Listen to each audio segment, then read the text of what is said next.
ini ya kak ya. Kira-kira kalau saat setoran hafalan itu perasaan kakak itu gimana yang dirasakan? Ya campur aduk, apalagi kalau belum siap kan. Di pondok itu saya nggak hanya hafalan Quran, cuma kan sekarang itu jadi bagian masak. Nah, habis masak itu persiapannya itu kan mandi-mandi dulu, terus nah itu butuh persiapan dulu, itu kadang bingung. Apalagi kalau umi saya itu ayo mbak setoran, itu bingung rasanya gitu. Biasanya mempersiapkan hafalan itu kayak berapa hari sebelumnya atau berapa jam? Ya kalau biasanya sih kalau malam gitu, ada waktu luang. Itu apa targetnya per hari itu berapa ayat atau surat? Kalau itu sih terserah, cuma dalam satu semester untuk setiap anak sekolah sama yang lulus itu beda. Kalau yang sekolah itu target satu semester itu 2 juz. Kalau yang udah lulus itu 4 juz. Biasanya kakak paling banyak sehari itu berapa? Sehari 2 lembar, 1 lembar. Ya sekitar 1,5 lembar. Paling dikit Satu halaman. satu halaman.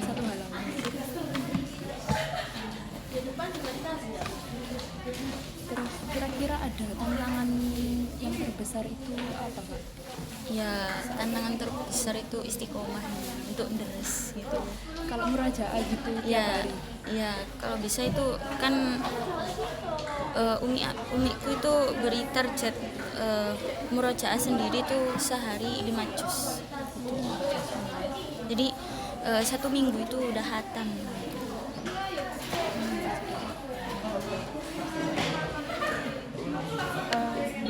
Apa namanya, mungkin kakak bisa ceritain gimana situasi kakak itu kayak ngerasa diri kakak itu cemas gitu loh ketika apa mungkin. Ya gimana ya, cemasnya itu kadang kan setelah 1 juz udah selesai itu kan diulang, harus setor 1 juz kan. Awalnya kan nambah itu 1 lembar apa satu gitu, terus pas terakhir 1 juz itu kan harus disetorkan 1 juz. Itu yang bikin cemas, itu kalau nggak lancar itu harus berulang-ulang kali. Terus ada hukuman nggak kalau gitu? Oh kalau Lancar atau nggak setoran? iya, itu berlaku pada yang sekolah, yang belum hatam. Berarti kayak kalau udah hatam terus mau hafalan lagi tuh nggak ada hitungannya gitu ya kalau biasanya. Tapi ada targetnya juga kalau yang udah hatam gitu. Kalau itu sih tergantung masing-masing, target sendiri-sendiri.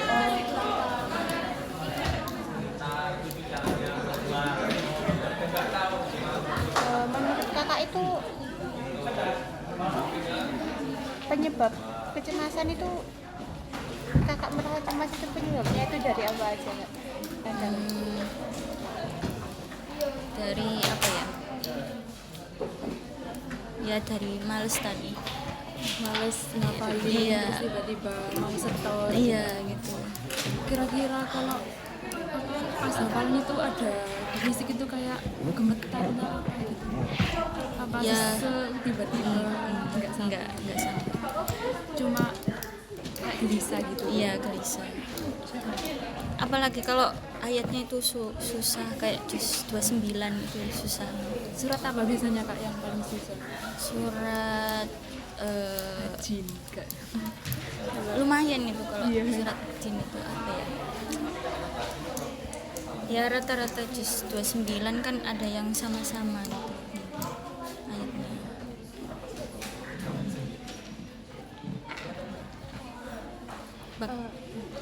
Gimana sih cara kakak ngatasin kecemasan itu tadi waktu saat kakak menghafal itu, kakak cara ngatasinnya gimana?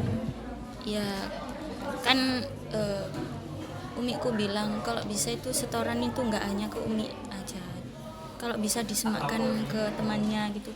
Nah itu kadang itu caranya tuh, mbak aku semain dong sebelum maju gitu, apa ada salah. Terus kan sebelumnya itu deres dulu, di murajaah dulu. Nah itu kalau sudah nanti disemak sama temannya biar nggak lupa.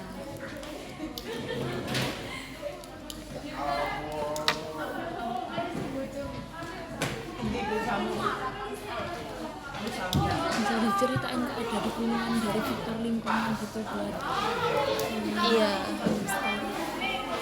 ya karena kena mental sama teman-teman itu. Ya, apalagi di pondok aku itu banyak sekali yang bully-bully gitu, nggak hanya kakak kelas, adik kelas, temen cewek cowok sama aja. Contohnya gimana kak yang bully-bully gitu? Contoh bullyingnya kayak gimana? Gimana ya,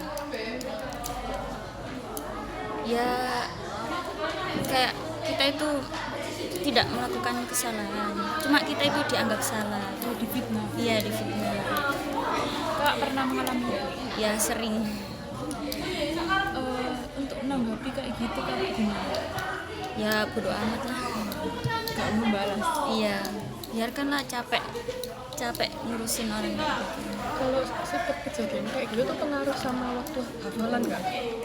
Ya pengaruh sama mental sih, sama mental. Kalau waktu sih kan kadang padat itu kegiatan gitu, kayak apalagi kemarin itu banyak kerjaan, ada ikut training gitu, terus apalagi ya kadang masa itu kan pagi-pagi udah masa, habis itu setorannya itu sampai jam, bahkan duhur itu belum selesai. Habis itu kan kita harus istirahat terus sorenya masak lagi, jadi itu habis malamnya setoran lagi. Ya itu buat istirahat itu kan lebih penting. Terus pernah lah kak itu saat setoran tuh tiba-tiba blank gitu? Ya pernah. Sering apa? Enggak, jarang-jarang sih, karena apa ya, mungkin gugup gopo gitu, gara-gara gopo. Terus kalau ngatasin di tengah-tengah tiba-tiba blank gitu biasanya apa? Nggak ada. Kayak tarik nafas ya, atau Ya tarik nafas gitu, gak ada lagi. nggak ada lagi. Terus peran keluarga dalam mendukung kakak menghafal Al-Quran itu kayak gimana? Ya orang tua sih cuma mendoakan gitu. Kan kadang aku keinget, ya Allah, orang tua aku udah biayain mahal-mahal tapi kok aku nggak semangat gitu. Apalagi kalau di rumah itu kan malah lebih bebas, jadi jarang hafalan gitu. Paling cuma baca biasa deres gitu. Kalau buat hafalin sih nggak terlalu, soalnya kan apalagi ada gadget gitu. Tapi pernah ada target harian gitu nggak, kayak dari di rumah gitu baru waktu di pondoknya bisa diterapin lagi, itu ada nggak yang pernah di? Ya barusan aku terapin, kalau bisa minimal 1 hari 1 juz. Itu atas dorongan orang tua atau pengen sendiri? Dorongan sendiri, karena mau cepet dan selesai dan boyong gitu. Kira-kira kalau udah kayak boyong gitu tetap mempertahankan hafalannya Ya apa? harus itu kan. Di pondok aku itu banyak ya yang belum hatam, itu udah boyong terus kuliah. Aku itu nggak suka gitu, kecewa sama mereka. Berarti mereka tujuannya hafalan itu buat kuliah doang gitu kan. Ada apa, kuliahnya itu beasiswa pakai, nah itu, nah kan abis itu kan apa, hafalannya kan terbengkalai gitu, nggak terurus, jadi lupa. Kan juga aku punya temen, dia itu udah berapa juz gitu terus boyong. Nah sampai sekarang Qurannya belum selesai. Tapi apa kalau di pondoknya kakak itu kalau misalkan emang belum benar-benar selesai gitu ya, kayak kurang 1-2 surah gitu, bisa lolos atau enggak? Ya tergantung dirinya, kalau ingin nerusin di rumah atau di mana gitu. Ada ujian tahfidnya gitu? Ya seperti tasmi itu kayak baca satu dudukan 30 juz. Kakak merasa gimana perasaannya kalau ujian gitu? Apakah lebih cemas lagi? Oh, kalau itu Dari setoran ya kadang kan ya 1 juz kan, kalau hari-harian kan 1 juz itu ya takutnya nggak lancar gitu kan, kita pingin dan selesai gitu. Oh iya, sebelumnya dari pondok mana? Mojokerto. Mojokerto. Namanya? Darul Falah.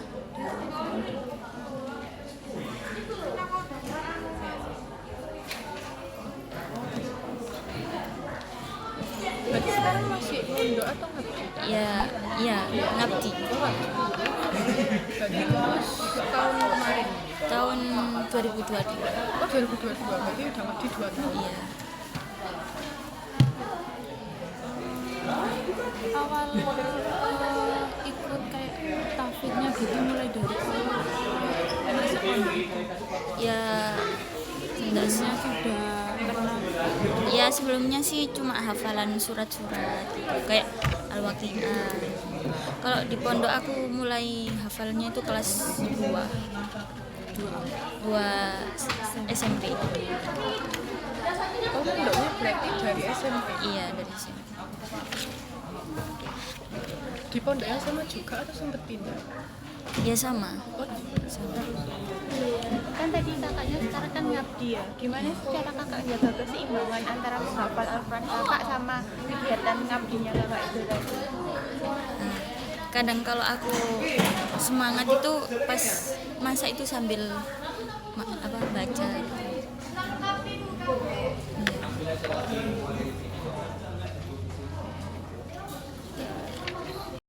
Pernah ngobrol nggak ke entah ke musrifahnya atau mungkin ke umiknya kalau misalkan hafalan saya udah ngafalin ini tapi kok nggak hafal terus apa ya pernah bicarain cemasnya kakak itu nggak? Oh, kalau itu enggak, tapi secara dari Umi sendiri tuh pasti kasih nasihat. Ke temen mungkin? Iya kadang curhat, kata temen ya nggak apa-apa, kamu harus bilang kamu pasti bisa, jangan kamu nggak bisa gitu kata.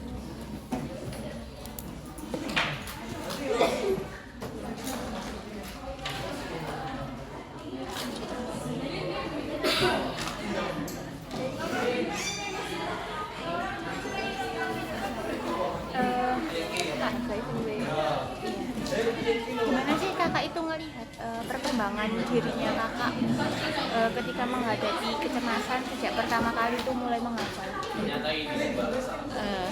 Ya kalau pas dulu itu kan males gitu ya, karena belum ada dorongan, alah masih lama di sini gitu. Jadi kan aku udah gapir kuliah 2 tahun ya, jadi mikir ya ampun aku udah lama nggak nang kuliah gitu. Aku pikir akhirnya aku semangat biar selesai gitu, jadi harus ya murjaah terus, jadi agar cepet selesai dan bisa kuliah gitu. pernah nggak kak kayak saking cemasnya karena mau setor hafalan gitu curhat-curhat ke temen atau ke ustazah gitu, itu pernah nggak ya? Ya pernah, bahkan aku pernah sampai nggak setor gitu, saking sumpahnya. Itu waktu gak bisa setor tuh karena apa? Karena banyak tuntutan. ya banyak tuntutan, ya ada training, ada masak, terus ada gini, jadi kadang ngajar gitu, banyak sekali. Juga ada tugas dari kan di pondok aku juga jadi pengurus, jadi ada tuntutan buat ngerjain tugas itu.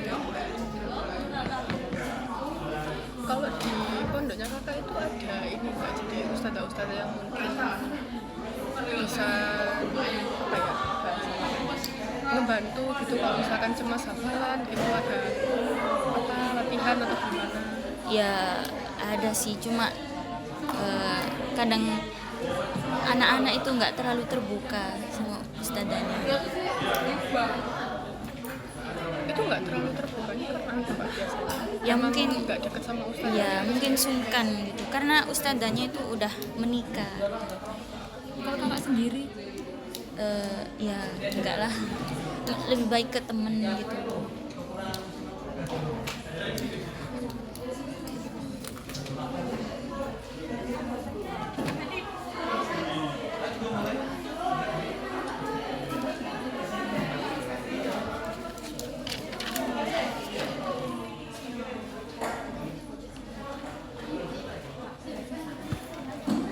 Waktu belum khatam itu pernah khawatir nggak? Kan katanya tadi belum khatam kan ada ini ya hukumannya. Iya.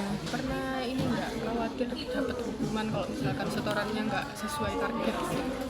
Ya khawatir banget itu, khawatir kan hukumannya itu pernah sampai nggak liburan, nggak ikut pulang gitu. Untung aku nggak pernah, jadi ya gimana caranya harus setor terus gitu. Cemas gitu nggak kalau misalkan pernah sampai nggak bisa tidur atau karena kepikiran? Kalau masalah nggak bisa tidur sih enggak, yes gitu. Kalau pusing gitu mending dibuat tidur aja.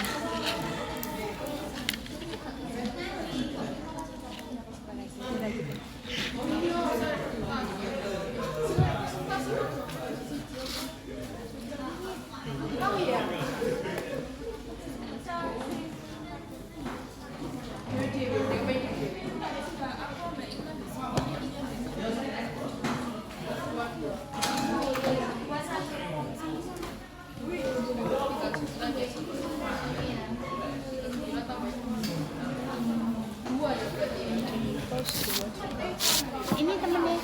Oh ini saudara. Kalau secara keseluruhan nih ya, gimana kakak nilai dampak kecemasan pada santri penghafal sendiri terhadap kesehatan mentalnya mereka? Ya gimana? Jadi kan secara keseluruhan nih ya, gimana kakak menilai kecemasan terhadap kesehatan mentalnya para santri tahfidz penghafal Al-Quran ini? Masih mental itu Dari kakak sendiri dulu deh, gimana? ya gimana ya? Kalau cemas sih nggak terlalu sebenarnya. Cuma cemas itu gara-gara mau setor itu. Kadang ya namanya orang kan beda-beda. Kadang udah mau persiapan itu udah gampang kan, otaknya mereka itu kan beda-beda. Ada yang kalau setoran itu cepet terus lancar gitu, tapi nanti gampang lupa. Kan ada yang setorannya itu susah banget, tapi kalau untuk itunya nggak gampang lupa gitu. Kadang ada adik kelasku juga, dia itu kalau hafalan itu susah banget. Kalau setoran itu nggak pernah yang namanya lancar gitu, jarang kalau lancar karena dia sendiri tuh terlalu memikirkan kayak sekolahnya gitu,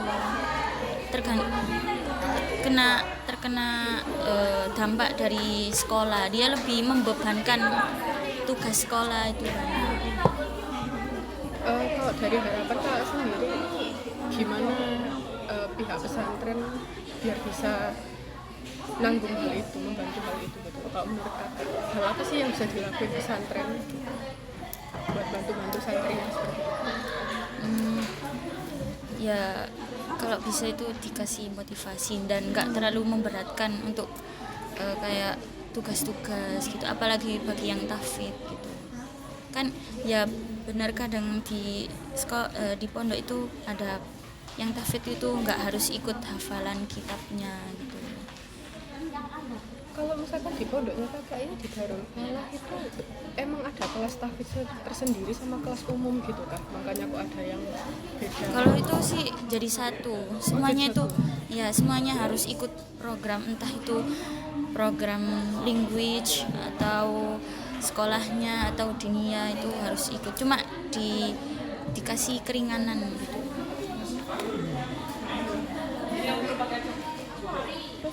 ngerasa takut ketinggalan nggak sih Mbak? Kayak temen-temen Udah Iya. sampai sini. saya ya harus bisa. Iya, sering itu. Ada adik kelasku itu sekarang udah 20 jurusan. Nah itu aku kan, wah Mbak mau udah selesai, aku harus cepet-cepet. Kadang temen aku juga, dia itu udah jauh, terus ya Allah kok aku masih gini, jadi ya itu juga termasuk dorongan buat cepet. Jadi sumber motivasi gitu Iya, ya, Kak. bermotivasi.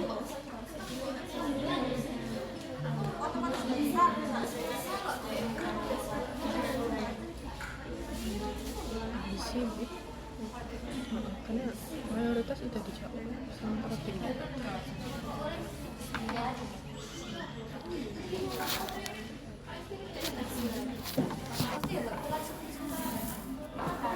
Enggak, Kak, anak